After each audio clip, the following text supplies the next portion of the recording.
Oi, oi, oi, galerinha, tudo bem com vocês? A prof também está bem. E hoje estamos aqui com mais um vídeo de geografia, certo? Hoje iniciamos com a apostila 3 de geografia também. Olha só que legal, né? Já terminamos a 2, agora estamos na 3. Então vamos pegar a apostila 3 de geografia na página 174, onde diz diversidade populacional. Vamos lá. O prof já colocou aqui e temos lá na página 174 mostrando, certo? A formação, a diversidade e as desigualdades socioeconômicas da população brasileira. Então, a gente sabe que houve a miscigenação, certo? Que é a mistura de várias raças, de etnias, de culturas. Então, isso formou o quê? Aqui no Brasil, a formação étnico-racial, certo? Então, vamos lá. Página 175. A população brasileira é composta de diferentes grupos, tendo como principais agentes os povos indígenas nativos, os europeus e os africanos. A gente sabe que foram os primeiros povos a estarem aqui no Brasil. Os índios, os portugueses e logo depois os negros. Com o tempo, o contato entre esses diferentes grupos permitiu a miscigenação da nossa população. Sim, gente, muitos índios casaram com negros, muitos índios casaram com os portugueses, portugueses que casaram com negros, e assim houve as misturas. Nasceram os filhos, e ali começou as misturas. Até o ano de 1500, o território que se tornaria o Brasil era habitado somente por indígenas nativos. Com a chegada dos europeus, principalmente portugueses, o processo de miscigenação foi iniciado, dando início à formação da população brasileira. O quadro a seguir apresenta os números da população indígena no Brasil ao longo da nossa história. Então, nós temos aqui no Brasil os dados demográficos da população indígena. Então, em 1500, olha só, 3 milhões de índios. No ano de 1570, 1.200.000, já diminuiu, né, gente? Em 1650, 700 mil. 1825, 360 mil. 1940, 200 mil. Em 1950, 150 mil. No ano de 1957, 70 mil. No ano de 1980, 210 mil. Já aumentou um pouquinho. Em 1995, 330 mil. No ano 2000, 400 mil. Em 2010, 817.962. Como podemos ver na tabela, a população indígena diminuiu muito após a colonização do Brasil. Isso aconteceu em consequência dos diversos conflitos que ocorreram ao longo da história, envolvendo europeus e indígenas. Outra população que sofreu historicamente com a colonização portuguesa no Brasil foram os africanos. Grandes contingentes de trabalhadores africanos foram trazidos à força para o Brasil, para trabalhar em regime de escravidão.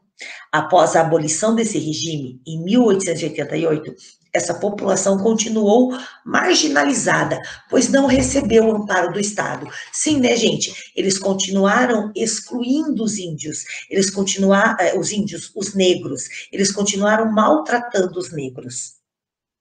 Apesar do histórico de desigualdade social, a porcentagem de afrodescendentes que têm acesso à educação tem aumentado, graças a Deus, né, gente? Antigamente, os índios não podiam nem estudar, eles eram proibidos. Hoje, não. Hoje, graças a Deus, os afrodescendentes, que são os negros, eles têm muito mais acesso às coisas, eles podem participar das coisas e até mesmo estudar. Apesar de uma história desigual entre os diferentes povos que hoje formam o Brasil, o convívio fez com que as diferentes culturas se misturassem na linguagem, na comida, na religião e até mesmo no modo que tratamos uns aos outros. Atualmente, diversos povos continuam migrando para o Brasil, deixando marcas culturais por onde passam. Então vejam, né, gente? Quando houve a abolição da escravatura, os negros eram livres, então eles tentaram empregos, e eles conseguiam empregos de sapateiros, empregos de garçons, e muitos não conseguiam emprego, acabavam voltando para a fazenda e trabalhando lá mesmo como escravos, sem receber. Certo? Por quê? Porque não deram oportunidade para eles. Porque os brancos tinham muito preconceito. Por isso. Aí vieram os imigrantes de outros países, alemães, italianos, chineses, japoneses, e eles vieram para o Brasil em busca de melhores condições de vida. E o que aconteceu? Acabaram ficando aqui e trabalhando nas lavouras, nas colheitas, trabalhando como sapateiros também, como garçons, trabalhando em mercearias, em restaurantes, certo? E aí houve a mistura das nossas raças, né? Muitos japoneses casaram com brasileiros, casaram com índios, casaram com os negros, os chineses também, os alemães também, os italianos também. E cada um desses imigrantes eles ficaram deixando a marca deles, certo? Aqui no Brasil. Hoje a gente come pizza, a gente come macarronada, que quem trouxe para cá foram os italianos, né? Nós comemos feijoada, feijoada quem trouxe foram os africanos. Se hoje nós tomamos chá, quem trouxe o chá para o Brasil foram os chineses. Então, olha só a mistura de culturas, certo? Então vamos lá. Aqui eu tenho um jogo, se a gente pode descrever a população brasileira. Então vamos lá, a prof vai fazendo aqui, vamos tentar acertar. Vamos começar pelo 1, vamos ver as dicas. Primeira dica, nome da população original do Brasil. Qual será que é a população que estava aqui, o primeiro povo que estava aqui? Quem foram? Eu já sei. Foram os... Olha lá, tem que ir fazendo aqui a nossa cruzadinha. Letrinha por letrinha. Então, vamos lá. Então, o primeiro povo que estava aqui no Brasil foram quem? Os indígenas, olha lá. Certo? Vamos ver o 2. O 2 diz, o nome dado à mistura de diferentes culturas e etnias é... Tananã, tananã, tananã. A prof já sabe. É a... Tananã, o quê? Vamos lá, gente. Vamos tentar acertar. Opa, o que trocou. Agora é o I. Miscigenação.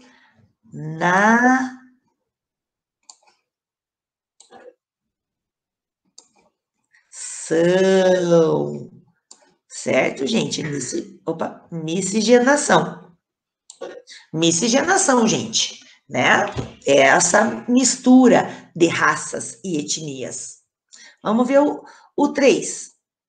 Esse conceito é relacionado como nos sentimos ao pertencer a um grupo com características culturais comuns. Qual que é?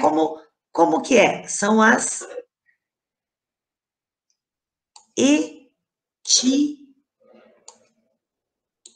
etnia. É a etnia. Etnia, tem que pôr bem certinho, senão não para. A etnia é como a gente se sente, né? Estando num grupo que tem as mesmas culturas que a gente. A gente se sente num grupo com a etnia nossa, certo? E o 4, considerado um conceito complexo e socialmente construído, refere-se a um grupo com características semelhantes de cor, de pele, de estatura, de tipo do cabelo e outro. Qual é a palavrinha que diz isso é quando a gente tem o quê? A raça igual, certo? Olha lá, acertei tudo, gente. Certo? Então, vamos lá. Um Brasil de diferentes pessoas.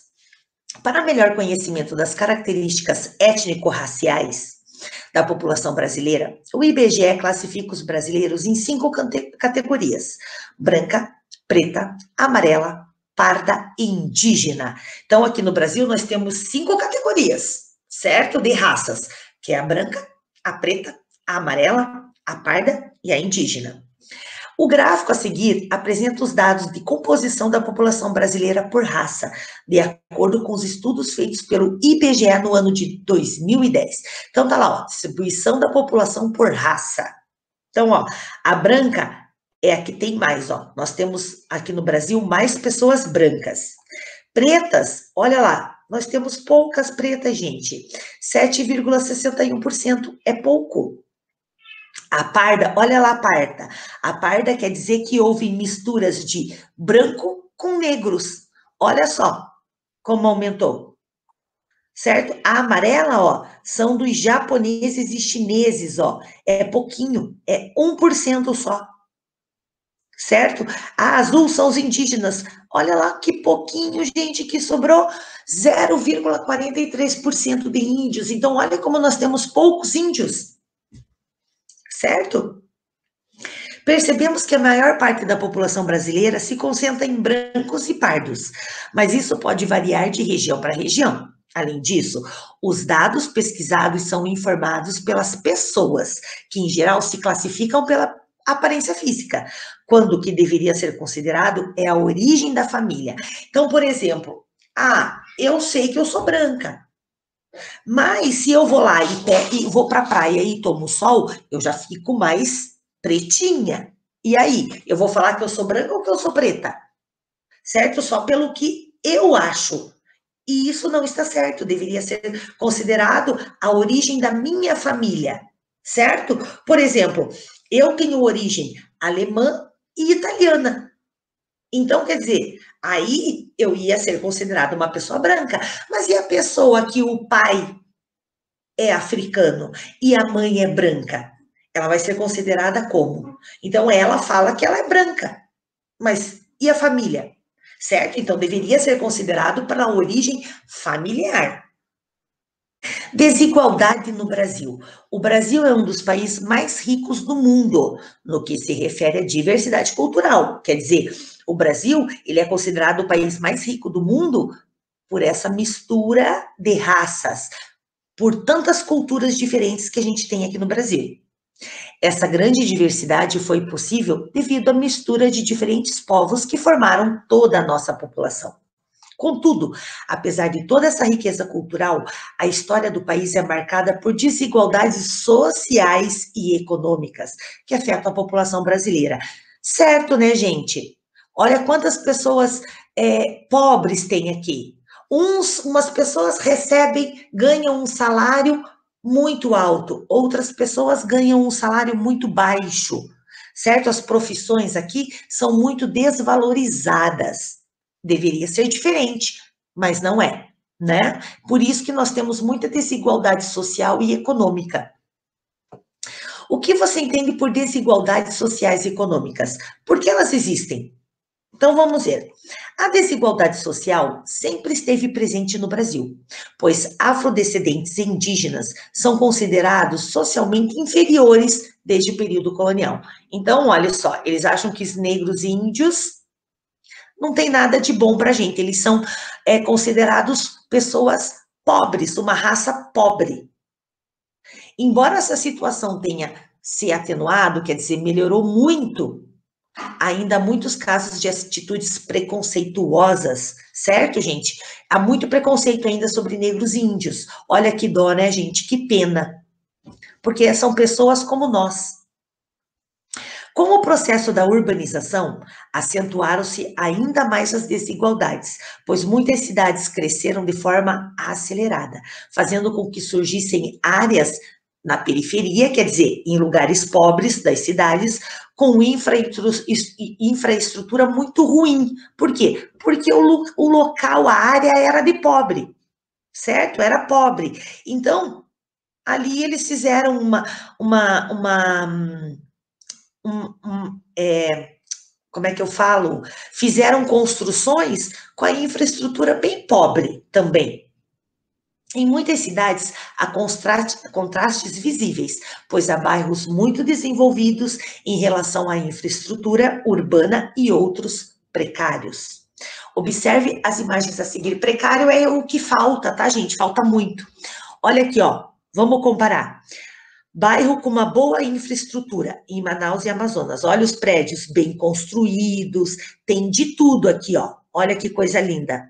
Agora, olha a área com infraestrutura precária, gente. Na periferia de Manaus, Amazonas. Ó, no mesmo estado, gente. No mesmo estado. Olha aqui, ó. Considerados favelas, ó.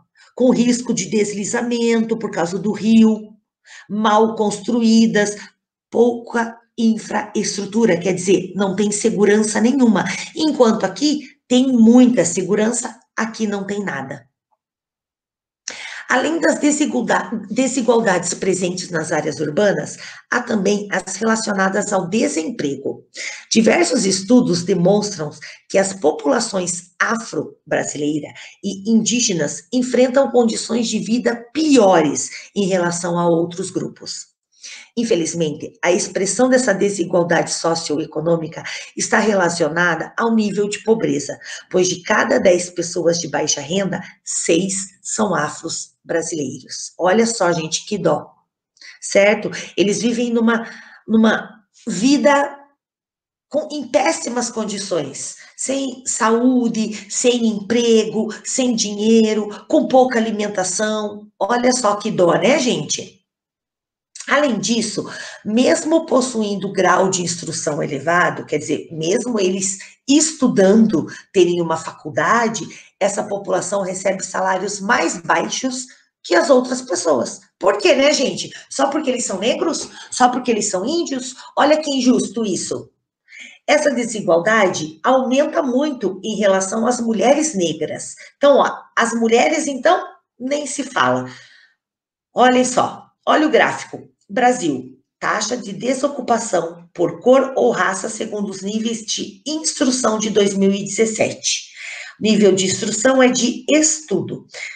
Então, olha só, o total aqui, ó, são 10% e 14%, olha aqui, ó, só, de pessoas com estudo. Com estudo, quer dizer, sem instrução ou ensino fundamental incompleto, quer dizer, não estudaram nem até o 4º ano. Olha aqui, ó, 8,5 e 13,2, ó, branco e olha preto ou pardo, ó, mais ainda, ó. E agora quem tem o fundamental completo ou o médio incompleto, quer dizer, quem fez até o 6º, 7º, mas não terminou. 7º ano, mas não terminou, ó. Olha os brancos e olha os pretos ou pardos, ó. E quem fez o médio, terminou até o 9º ano, certo? Ou o 3º ano, na verdade, né, do ensino médio. Fez lá o 9º, daí fez o 1º, o 2º e o 3º ano. E que não fez faculdade, ou começou e não terminou. Olha lá, quanto, ó. E quem fez o superior completo, quem fez uma faculdade, ó, pouco, gente. 6,2 de brancos e 7,4 de negros ou pardos. Por quê? Porque às vezes não tiveram dinheiro para pagar uma faculdade ou para ter um estudo bom, certo? O gráfico expõe as desigualdades sociais e econômicas entre as populações pretas ou pardas e branca. Observe que todos os níveis de instrução, os afrodescendentes apresentam maiores taxas de desemprego. Olha lá, ó. Sempre maiores, ó, do que os brancos. Olha lá, ó. Sempre. Sempre maiores que os brancos.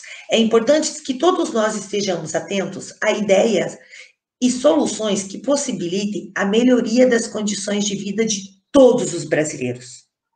Um país em que as pessoas possuem condições dignas de vida, como moradia decente e segura, alimentação suficiente e saudável, educação de qualidade, emprego, serviços de saúde, transporte e segurança, será um país desenvolvido socialmente. E este deve ser o principal objetivo dos governantes.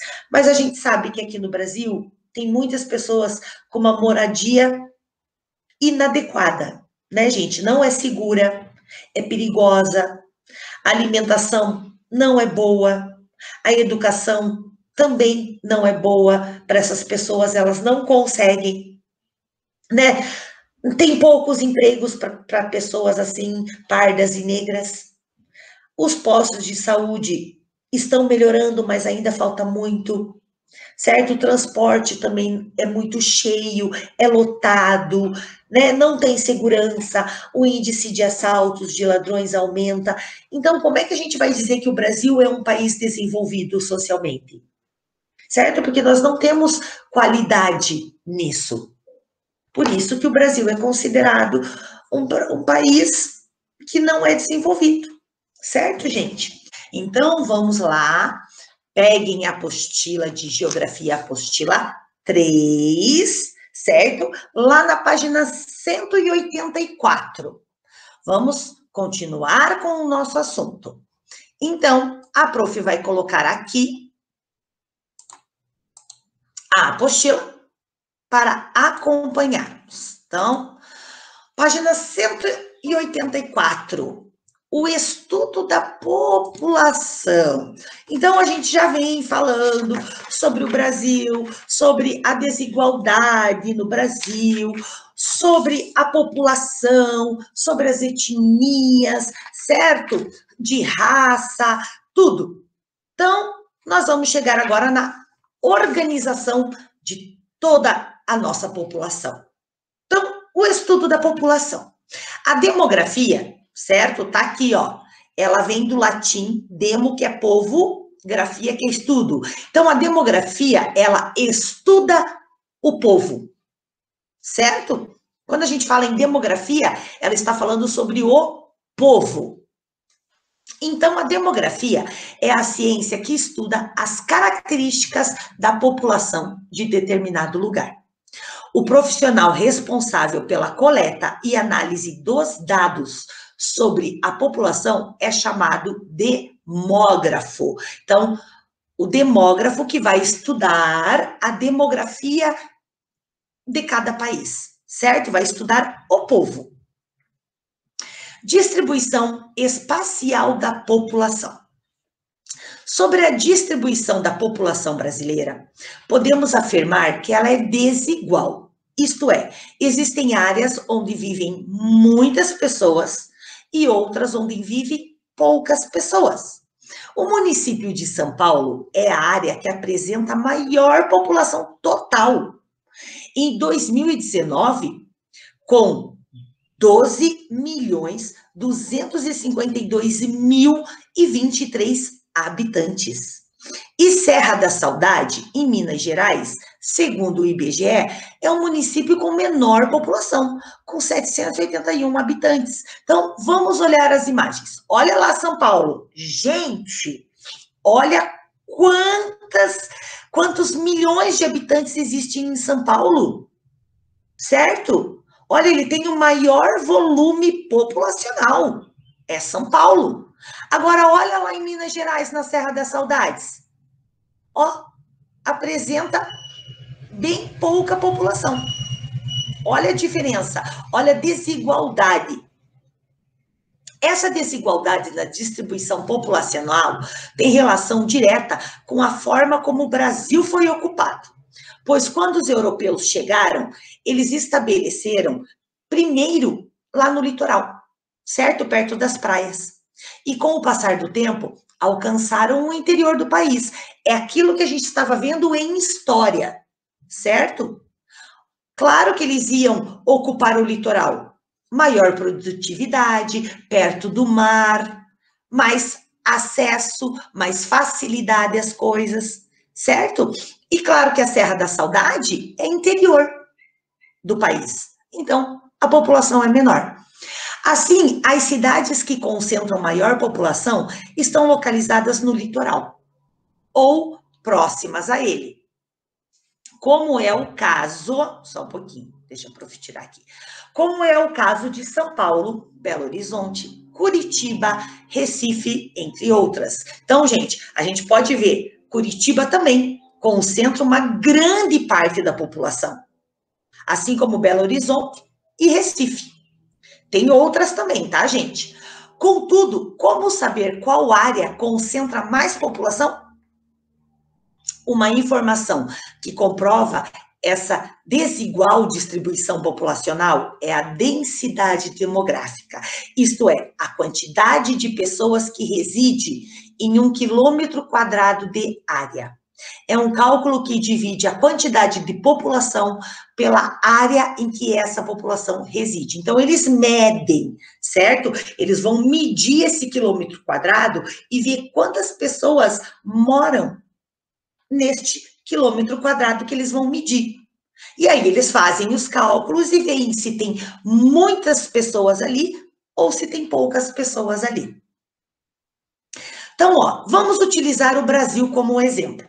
Segundo a estimativa do IBGE, em 2019 o Brasil tinha 219 milhões 147 mil 125 habitantes, que viviam em uma área de 8 bilhões 510 milhões 820 mil 623 quilômetros quadrados. Para sabermos a densidade demográfica, é necessário efetuar o cálculo. Olha lá, pegou toda a parte de habitantes, certo? E dividiu pela área inteira do Brasil, certo? Então, é uma fração. Isso é dividido. Eles fazem assim para mostrar que é dividido. A densidade demográfica do Brasil deu 25,75 habitantes por quilômetro quadrado. Aqui eles ficam sabendo nesse cálculo, certo? Quanto de habitantes tem por quilômetro, certo? Então, por quilômetro tem isso aqui, 25,75 habitantes. Então, vamos continuar. Observe o mapa a seguir, que apresenta a distribuição espacial da população no Brasil. Gente, distribuição espacial é o espaço. Estamos falando do espaço e da quantidade de pessoas pelo espaço. Então, olhe lá o mapa, certo? Da densidade demográfica. A densidade demográfica varia muito de um lugar para o outro. Para se ter uma ideia, em nosso país, a densidade demográfica média é de 25,75 habitantes por quilômetro quadrado. Porém, em alguns locais, como no município de Apuí, no estado do Amazonas, ela é 0,44 habitantes por quilômetro quadrado. Ela é muito vazia. Falta muitos habitantes. Em outros, como no município de Taboão da Serra, na região metropolitana de São Paulo, a densidade demográfica é de 14.207 habitantes por quilômetro quadrado. Então, olhe quantos habitantes por quilômetro. Imaginem só, 1 km. É pouquíssimo por tanto de habitante que tem ali em São Paulo. Você sabia que essas desigualdades na distribuição espacial da nossa população, além das causas já estudadas, também foi influenciada e influencia o tamanho das cidades? Onde a população se concentra mais, as cidades são maiores. E, em função disso, oferecem mais serviços para a população, mais empregos, mais moradias, certo? As grandes cidades influenciam as pequenas. E isso ocorre porque as cidades estão organizadas segundo uma hierarquia urbana. Nós já estudamos essa hierarquia, certo? O crescimento das cidades está diretamente relacionado com o aumento da população. Quanto maior a população, maior será a disponibilidade de serviços e produtos. E nós temos aqui a hierarquia das cidades, de novo, gente, de novo, certo? O IBGE criou uma classificação com base na dimensão e na área de influência das cidades brasileiras. As principais classes são grande metrópole nacional e metrópole. A cidade de maior hierarquia é São Paulo, classificada como a grande metrópole nacional, pois ela influencia as atividades econômicas do país, além de se apresentar serviços que se destacam na área de saúde, da educação, entre outras. Além disso, apresenta a maior população do Brasil. Olha as imagens, olha o trânsito lá na cidade de São Paulo, gente. Olha que horror isso. Olha quanto carro. Meu Deus, olha o congestionamento de tanto carro. Quer dizer, de tantas pessoas. E olha aqui, olha no centro, naquela rua que tem na 25 de março. Ó, isso aqui é a rua 25 de março, lá em São Paulo. Por quê? Porque essa rua aqui, ela é só de comércio. Então, ela vende, ela tem lojas, olha só, gente, fora muitas pessoas que saem daqui de Curitiba e vão para essa praça, para comprar tudo com o preço mais barato. Então, olha, a gente não pode nem andar. Imaginem isso. Rio de Janeiro e Brasília apresentam a classe das metrópoles nacionais, que também exerce influência sobre as demais cidades brasileiras. Há também as metrópoles, que são cidades grandes, que influenciam a região onde se localizam. Manaus, Belém, Goiânia, Fortaleza, Recife, Salvador, Belo Horizonte, Curitiba e Porto Alegre são representadas dessa categoria. Outro fator que contribui para que a população se distribua irregularmente no território brasileiro são as migrações, que estão relacionadas com o deslocamento da população de um lugar para o outro, certo? Então, assim, claro, gente, os imigrantes vêm para cá e eles vão ocupando. Então, muitos lugares, os imigrantes não ocupam. Por quê? Porque eles saem do lugar da onde eles moram e vêm para cá para quê? Melhor condição de vida. Aonde tem melhor condição de vida? Nas cidades maiores, como é o caso de São Paulo. Então, a grande maioria fica onde? Em São Paulo. Por quê? Para poder trabalhar, para poderem morar, porque eles querem melhores condições de vida. Então, na cidade maior, tem muito mais oportunidades, certo? E aí eles vão deixando as outras cidades do interior, vão deixando lá e vão para onde tem mais emprego, certo? Então, gente, a prof vai parar por aqui com a nossa aula, certo? Deixa a prof voltar aqui para eu poder explicar. Então, a nossa tarefa lá de geografia do mapa, né, que está pedindo na página 185, aqui no nosso material de apoio, ó, página 27 está o mapa, já tem até a legenda aqui, ó, essa legenda tem que colocar no caderno também, certo? Então, ó, já tem a legenda, que é para vocês recortarem aqui, certo? Os pedacinhos das regiões, e vão colando aqui nos espaços certos. Aí vão recortar a legenda também e colar no caderno com o título que a prof já falou, certo? Mapa da densidade demográfica das unidades federativas do Brasil. E aí, nós temos também a ficha de atividade que a prof vai dar aqui para vocês, que é a página,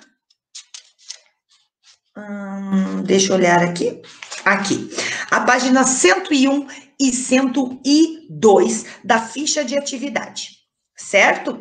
Então, são essas duas atividades para fazer, certo? Então, é isso, gente. Então, a prof já entrou mais um pouquinho no nosso assunto de geografia, né? Podem ver que um assunto puxa o outro, mesmo que seja lá da apostila 2, mas a gente está sempre falando, sempre conversando sobre hierarquias das cidades, que nós já vimos, metrópole, grande metrópoles, certo? Então, é isso. Ficamos por aqui, Se cuidem, ó. Beijos para todos. Então, peguem a apostila 3, lá na página 189, que vamos estudar mais um pouquinho deste assunto. O prof vai colocar a apostila aqui, para nós podermos acompanhar. Então, vamos lá. Página 189, da apostila 3 de Geografia. Fluxo de pessoas no espaço. Então, a gente estava falando sobre a demografia, né? Quer dizer, a quantidade de população que tem no país ou nas cidades, certo?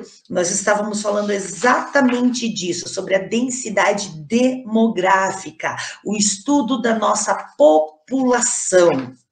Então, agora, nós vamos entrar na parte do fluxo de pessoas no espaço. O espaço, todo mundo já sabe, é o nosso país, certo? Então, vamos lá. Migração refere-se ao fluxo de pessoas de um lugar para o outro. Esses movimentos populacionais influenciam o crescimento das cidades e a distribuição espacial da população. Quando uma pessoa sai do seu local de origem, é chamada de emigrante. Então, ó, quando a pessoa sai do local de origem dela, lá da onde ela nasceu, da onde ela mora, certo? Quando ela sai de lá, essa pessoa é chamada de emigrante. E quando essa pessoa chega ao lugar de destino, aonde ela quer ir, é chamada de imigrante. O deslocamento da população pode ser interno, quando ocorre no território de um mesmo país, certo? Então, vamos supor, eu moro em Curitiba e eu quero ir para Maringá. Maringá é dentro da nossa cidade, é dentro do mesmo país. Então, eu só faço um deslocamento interno, certo? Por quê? Porque eu não saí do país, eu só fui para uma outra cidade no mesmo país. Ou o internacional, quando ocorre entre os países. Por exemplo, eu vou sair daqui do Brasil e vou lá para os Estados Unidos. Eu fui para um outro país, então eu fiz um deslocamento internacional, certo? Vamos lá, continuando.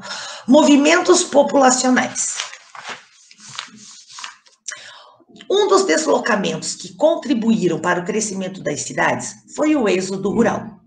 Nesse tipo de deslocamento, a população deixa de morar no campo e se transfere para a cidade, contribuindo assim para que a população urbana aumente, caracterizando o processo de urbanização.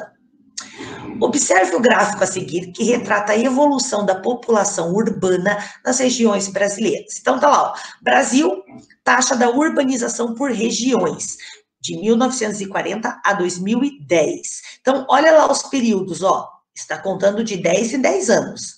Então, no Brasil, ó, tinha 31,24. 10 anos depois, 36,16. Olha só o quanto que subiu. E em 2010, olha só, 85,36. Olha quanto aumentou, certo? Aumentou muito. O fato de o Brasil apresentar maior volume populacional nas cidades caracteriza-o como um país urbano, influenciando a distribuição irregular da sua população. Outra forma de deslocamento que comprova hierarquia entre as cidades são os movimentos pendulares, pois grande parte da população reside em determinado município, mas trabalha ou estuda em outro, deslocando-se diariamente. Então, o que são os movimentos pendulares? Os movimentos pendulares são assim, quando as pessoas moram, vamos supor, deixa eu dar um exemplo aqui, moram em Araucária, mas elas trabalham em Curitiba. Então, elas têm que se deslocar. Isso se chama movimentos pendulares. certo? Atualmente está ocorrendo o êxodo urbano, isto é, a população está se transferindo das cidades, principalmente das metrópoles e regiões metropolitanas, para o campo. Gente, então hoje está acontecendo ao contrário, certo? O êxodo rural é quando as pessoas saem lá do campo e vêm para a cidade. Certo? Ó, já disse, êxodo rural, quer dizer, elas moram no campo, então elas saem do campo e elas vêm para a cidade, certo? Vêm morar e trabalhar na cidade. Hoje está acontecendo o êxodo urbano, onde as pessoas que moram aqui na cidade, certo? E trabalham aqui na cidade, como a população está muito grande, o fluxo é muito grande de carros, de barulho, o que acontece? Elas estão saindo daqui da cidade, estão indo para o campo, certo? Elas estão buscando um estilo de vida mais tranquilo. Esse movimento não é muito comum, mas acontece, principalmente nessas últimas 2 décadas, certo? Então, está acontecendo isto. As pessoas estão saindo da cidade e indo para o campo.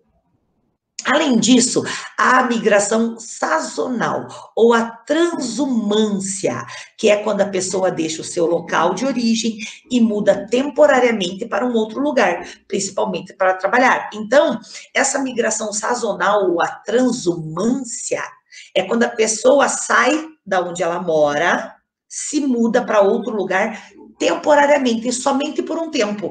Não é para ficar muito tempo. Não é para ficar para sempre. Ela só sai um tempinho para poder trabalhar, certo? Ou até para ir estudar.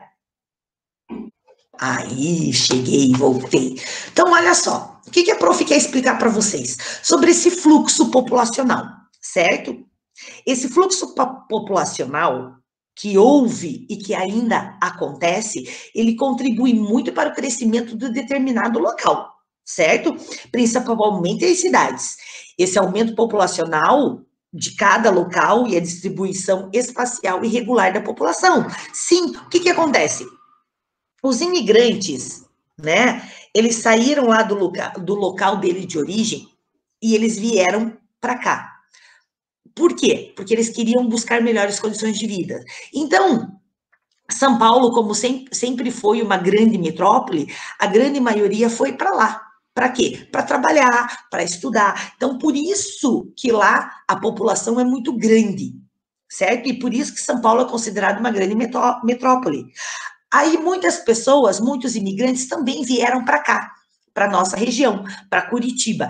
E claro, existem outras regiões que eles se dividiram. Só que tem regiões no Nordeste que quase não é ocupada, certo? Então tem muitas pessoas que estão tudo em uma região, eles se amontoaram numa região, e outras que não têm população, não tem muita população. Então, esse fluxo populacional, ele contribuiu para o crescimento das cidades? Sim. Só que o aumento foi muito irregular. Eles não se dividiram certinho, igual, certo? Então, claro, a gente tem que lembrar que a gente vive nessa sociedade, entendeu? Envolvendo vários fluxos, vários movimentos migratórios, certo? E claro que esses imigrantes, eles também têm direitos, certo? Todos nós temos os direitos e que a gente precisa, sim, apoiar esses povos, certo? Existem também aquelas pessoas que eles saem do seu local de origem obrigados. Mas eu já vou falar sobre isso, certo? Então, assim, a gente não pode esquecer que às vezes a gente tem dúvidas em relação aos imigrantes, certo? Porque nós temos lá os emigrantes e os imigrantes, certo? Então, a gente não pode esquecer que a pessoa que se desloca, ela é reconhecida de 3 formas, como migrantes, certo? Porque ela está se deslocando, como emigrante, porque ela está deixando o seu lugar de origem, e como imigrante que chega no local onde ela quer, certo? Então, isso a gente não pode esquecer. E daí, assim, a gente tem que lembrar agora que esses deslocamentos dessas populações, da população, podem ocorrer da forma planejada ou da forma forçada. Se ela ocorrer de forma planejada, ela trata-se de um deslocamento de migrantes, certo? Se ela for planejada, é um deslocamento de migrantes. Agora, se ela ocorrer de forma forçada, com certeza trata-se de um deslocamento de refugiados, certo, gente? Certo? Então, assim, a gente tem que lembrar que migrantes e refugiados são diferentes, certo? Refugiado é aquele que ele é forçado a deixar o seu lugar de origem, certo? Ou porque ele tem problemas políticas, ou problemas religiosos, ou até questão da etnia dele mesmo, certo? Então, ele acaba saindo de lá obrigado e vindo para outro país como refugiado para fugir, sim. Certo? E claro, quando a pessoa sai do país de origem e se transfere para outro país, é uma migração internacional, certo? Certo? Então, gente, era isso que a prof queria explicar para vocês. Então, se cuidem, até o nosso próximo vídeo. Beijos para todos.